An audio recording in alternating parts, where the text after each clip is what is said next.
Never let go. Never let go. Never let go. Let go.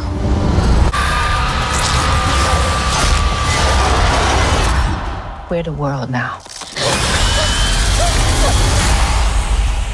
Never Let Go is directed by Alexander Aya, and it stars Halle Berry as June. And June is a mom who lives in a house in the woods with her two twin boys after something evil has happened to the world. Now, in this weird sort of end-of-world movie, if you are in the house, the evil that currently lurks in the woods around the house cannot get you. If you are touching the house, the evil that lives in the woods cannot get you. And if you are tethered to the house, like if you have a big rope tied around you and one end of the rope is tied to the house, the evil in the woods cannot get you. And that's what these two twin boys have been taught. That's what they're learning as they're growing up. They're very young still, so they believe every word their mother says, and their mother seems very convinced that there is something evil in those woods around the house. Now, other people have lived in this house before, like June's mother and father and June's ex-husband. They are no longer there, and so you only can take what June is saying at her word, because you, the viewer, you are seeing some strange things in the forest.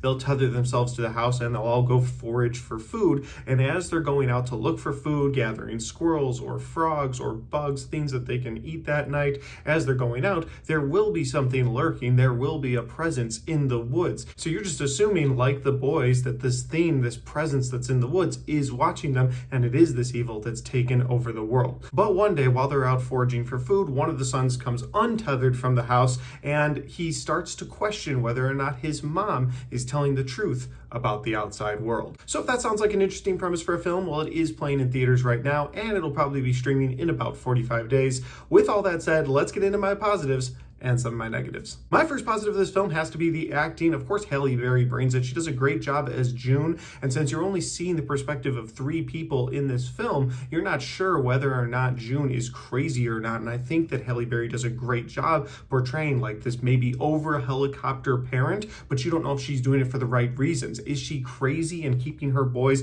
to the point of starvation because there's not a lot of food in these woods, or is there an evil outside? And I think she toes the balance of being like this crazy overprotective mom and someone just trying to be a protective mom over this unspeakable evil. And adding to this positive, I like both child actors in this film as well. You know, the twin boys are played by Anthony Jenkins and Percy Daggs, and usually child actors irritate me. I can't really explain it. I just don't like watching child actors act, and I don't think I'm the only one, but I think both of them do a good enough job keeping your interest in this film, and both of them have some acting chops, and for young children, that's a pretty cool accomplishment, so I made it a positive. My next positive is the look of this film. I thought the cinematography was really beautiful in some portions of this movie. When you're dealing with the woods, you've got these people out there foraging for food, trying to stay away from this evil, and just the way the woods look in this movie is great. The house at night is really creepy because it's barely lit, and I thought they did a good job with the lighting, the camera angles,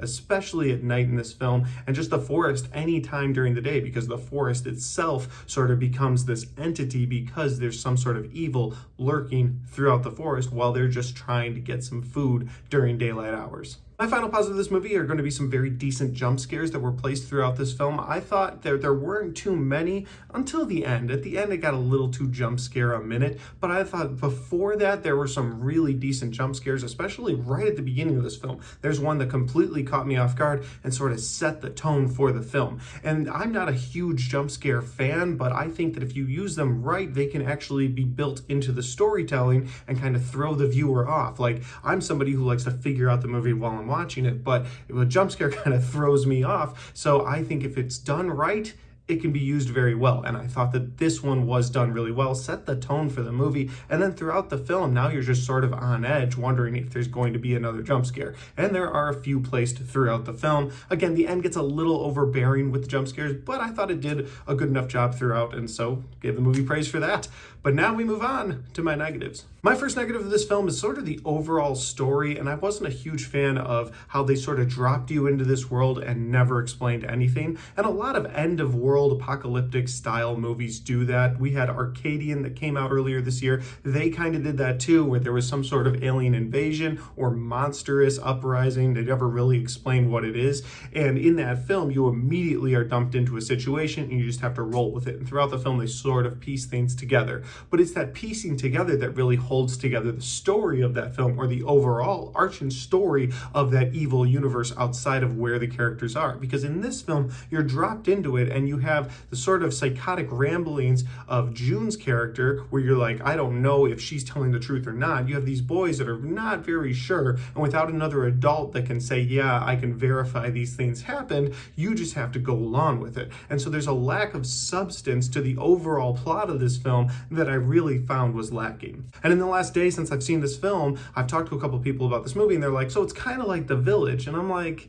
yeah, because people are living in the woods. I could see where you'd make that comparison. But where I get irritated is I'm like, wait a minute, no, The Village actually set up the fact that there was a reason for these adults that were like, hey, we are going to leave the normal world and we're going to go live in the woods. So no, it's not like The Village at all, because that movie had substance to the overall narrative that was the evil outside world. This movie never really gives you that. They say, hey, there's this evil world out there, and so actually the grandpa of these twins built this house in the woods that was blessed, and nobody could get into it from the outside world. That evil could not get into it. And it's like, well, wait a minute.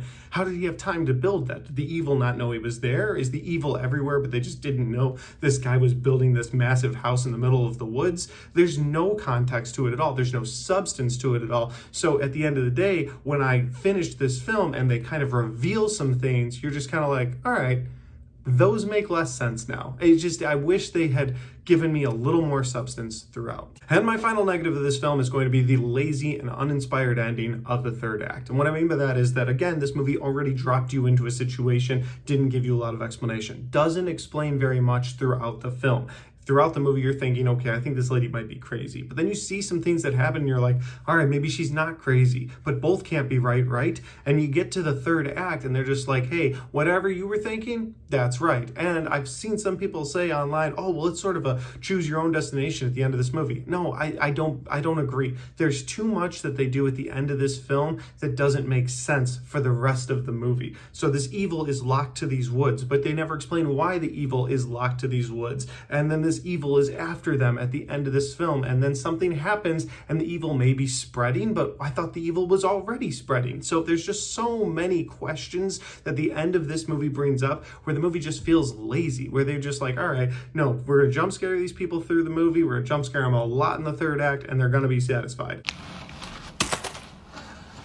Satisfied? And I didn't feel satisfied. I left the theater feeling annoyed. I walked out and I was like, man, that kind of annoyed me, because what happens at the end sort of discounts everything that happened through the first two acts of this film. And it just feels uninspired. It feels like they ripped off A Quiet Place universe, or even a movie like Arcadian that came out earlier, or any end of world situation where you've got a group of people stuck in a situation and they don't feel like they can travel very far from their home. That's what this felt like. And there's been a lot of those movies, and a lot of those movies have done it better than this. And unfortunately, I left the theater just feeling kind of annoyed and feeling like they got lazy with their writing at the end of the movie. Overall, I didn't have a great time with this movie. I think Never Let Go is a movie that they should have worked on a little bit longer. They should have detailed out the script a little better. And I think that viewers would have had a better time if the ending made a little more sense for the overall narrative of the film. But those are just my opinions, because that's my review for Never Let Go. Guys, have you seen Never Let Go yet? If you have, let me know your thoughts in the comment section down below. Let me know what you think. Maybe we agree or disagree on some of my positives or negatives. Maybe you had a similar experience, or maybe you thought this was movie of the year,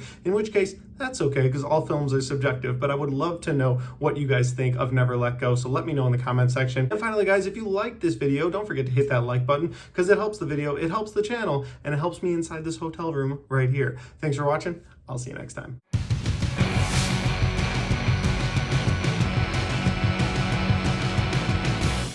Alright guys, we get to the end of my Never Let Go movie review, and I just wanted more out of this. I thought the trailer looked decent enough. I didn't have high expectations for it, but I wanted a little bit more. I'm hoping now that we're officially in the spooky season, it's the end of September, early October, we get some good scary movies in theaters. That's all I want. But I will say this, if you want to watch an end of world movie this spooky season and you're looking at 2024 for a movie to watch, check out Arcadian, because I think that movie was done so much better, and it's got Nicolas Cage. With all that said, if you want to check out any of the other content on my channel, well, I've got all of my 2024 ranked best and worst films right there, and I've got all of my 2024 movie reviews right there.